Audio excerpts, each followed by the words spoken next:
and pediatric HIV in Ghana is not receiving the sort of prioritization it needs, hence negatively affecting women and their children. Speaking to the issues earlier today on the AM show, Dr. JoyNews, a pediatric infectious disease specialist, bemoaned the lapses within our health sector, which she says are adding to the burden on women, especially in these times of the COVID-19 pandemic. HIV is always evolving, so you need to really be abreast. Today the guidelines because the virus itself keeps evolving, exactly. So we have to play catch up. Keep up with. And unfortunately, Ghana is not really catching up, I must confess, because one of the things that hit me hard while I was training was that there was a drug known as ritonavir that is given to children, infancy. You can use it from 1 month old. Ghana was still, for a very long time, using the very old drug that everybody says that there's so much resistance to this drug. And it was only until last year that we got it. So those are the things that really... And how long has the drug been in the system? It has been in the system for a very long time. You mean internationally or just in Ghana? In Ghana, it was just until last year that we had this Yes, drug. I was asking internationally, and why it had taken us so long.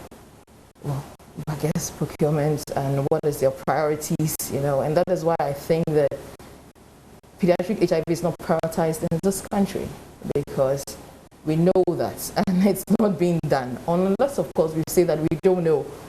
But recently, even the kits that would test a baby who is positive, or to test to know whether the child is positive or not when they are born, for a very long time, it ran out because it was at the port.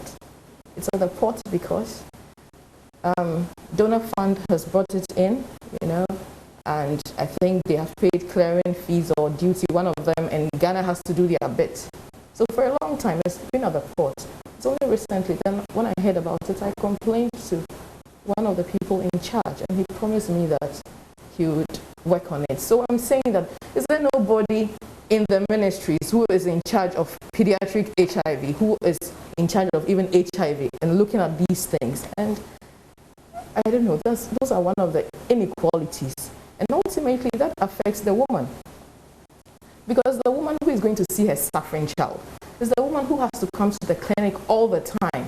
And we say, oh, we can't do the test today. Then she goes back home. The man is not likely to follow you all the time.